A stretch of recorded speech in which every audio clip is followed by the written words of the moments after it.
Et je m'aperçois que je ne suis pas le seul à ne pas avoir vu Star Wars. Bonsoir Benjamin Muller. Bonsoir à tous. D'ailleurs, vous-même, vous ne l'avez pas vu et vous l'avez vu très récemment. Cet été, voilà. Ça intéresse tout le monde. Eh ben, écoutez, tout le monde est passionné par cette histoire. Votre job à vous, ça n'est pas de regarder Star Wars, c'est de regarder tout ce qui passe à la télé, tout ce qui passe à la radio et de m'en faire le compte-rendu. Alors, que s'est-il passé en ce lundi ? Eh bien, écoutez, j'ai entendu Brigitte Macron en marge d'un déplacement tout à l'heure. Un journaliste de BFM TV lui demande ce qu'elle pense du fameux hashtag sur Twitter « Balance ton porc » et de ses langues qui se délient. Pour elle, c'est bien. Je suis très heureuse que les femmes parlent. Peut-être que ce sera un mal pour un bien. Voilà, c'était court, mais c'était Brigitte Macron. Alors, vous l'avez évoqué tout à l'heure, la boulette de Bruno Le Maire, le ministre de l'économie. Il était sur France Info ce matin, il commence par dire que jamais il ne dénoncerait un harceleur s'il en croisait un. Une heure après, il fait une vidéo pour dire qu'en fait si. Du coup, depuis, tout le monde lui tombe dessus. Alors moi, grand seigneur, je propose à notre ministre un petit montage qui montre que oui, ce matin, sur France Info, il a été irréprochable. Connaissez-vous aujourd'hui un homme politique dont on dira dans 10 ans « Nous savions qu'il était un harceleur ». Nous le savions. Non. Sinon, vous le dénonceriez. Il va de soi que si j'étais au courant de faits de harcèlement sexuel contre une femme, je serais le premier à les signaler. Voilà, c'est beaucoup mieux comme ça. On marche arrière donc avec Bruno Le Maire. Lui aurait aimé dénoncer des harceleurs. Malheureusement, il regrette de ne jamais en avoir croisé dans sa vie professionnelle. Guy Carlier à la mi-journée sur Europe 1. Malheureusement, depuis mes débuts à la radio, j'ai travaillé successivement avec Laurent Ruquier, Stéphane Bern et Marc-Olivier Fogiel. Alors évidemment, sur le plan du harcèlement sexuel féminin, avec ces trois-là, c'est plutôt calme.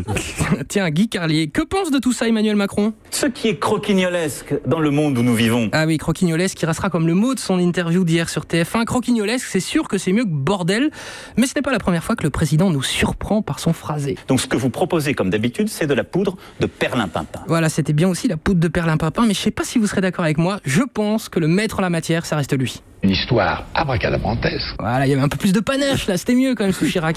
Alors au-delà de ces petites phrases, beaucoup de réactions bien sûr aujourd'hui à cette interview d'Emmanuel Macron. Et notamment Olivier Faure, député socialiste, il était sur France 2 ce matin. Pour lui, Macron est bien le président des méga riches. Vous vous rendez compte qu'un Français moyen, modeste, va payer plus d'impôts sur le revenu que Bernard Arnault ?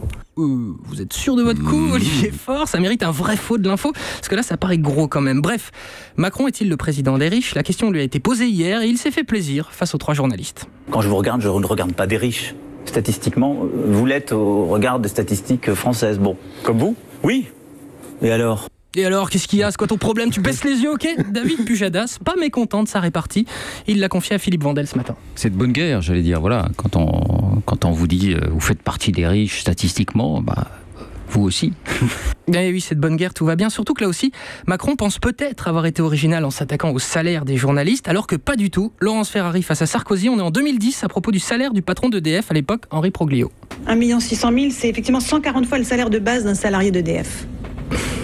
Bien sûr, on peut entrer, mais vous savez, on pourrait vous demander votre salaire. Et je suis sûr que si je le comparais à un smicard, ça choquerait beaucoup nos téléspectateurs. Je ne le ferai pas. Non, je le ferai pas, surtout pas, ça c'est du grand Sarkozy. Allez, dernier tacle contre la profession, contre les journalistes aujourd'hui, je l'adore celui-là. Le philosophe Luc Ferry était invité de Guillaume Durand sur Radio Classique. Ferry dénonce les bouchons à Paris, Durand lui reproche sa mauvaise foi et va se faire croquer, comme on dit. Paris, encore une fois, devrait être la capitale de l'intelligence, pas la capitale des bouchons. Ça, c'est le Luc Ferry allergique, défenseur de l'automobile. Non, mais c'est une... Je revendique absolue. Quand on roule en Ferrari, on critique pas l'automobile. Bon, alors, d'abord, je n'ai plus de voiture depuis parce que vous avez perdu votre permis, mais sinon je vous en n'ai plus aviez de voiture une. depuis longtemps. Moi, je vous ai connu avec une EFF magnifique. Alors, voilà. C'est pas vrai ? Si, c'est vrai. Voilà, dénonce ton riche. Ça fait pas du tout copain-copain cette conversation. Un mot des programmes de télé du week-end. Vous avez regardé la télé ce week-end, non ? Bah non. Non, alors moi je suis embêté parce que samedi soir, j'ai raté Ruquier. À ce qui paraît, c'était pas mal. Un extrait au pif, il avait qui comme invité ? De RTL à France Télévisions, en passant par BFM TV, France Inter et Europe 1, justement, où il est actuellement le maître incontesté du fait divers. Un maître du fait divers à Europe 1, mais c'est qui ? C'est qui était chez... Ah bah oui, c'est Tadei qui était chez Ruquier samedi. Il publie Le Cannibale de Rothenburg. C'est chez Jean-Claude Lattès, un livre dans lequel, évidemment, il nous raconte les faits divers les plus glaçants de ces dernières décennies. C'est d'ailleurs aussi le titre de son émission sur Europe 1.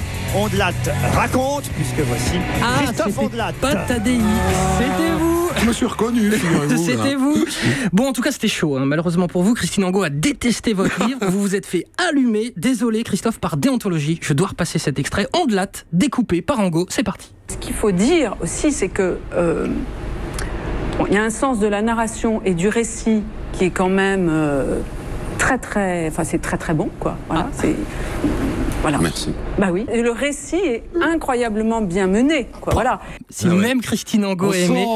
Quand au moment où elle dit ça, il y a une petite fébrilité chez vous. Ouais, on dit bon. Ça, c'est fait. Et ça, c'est plutôt bien terminé, j'ai l'impression. Ouais, ça s'est pas mal passé.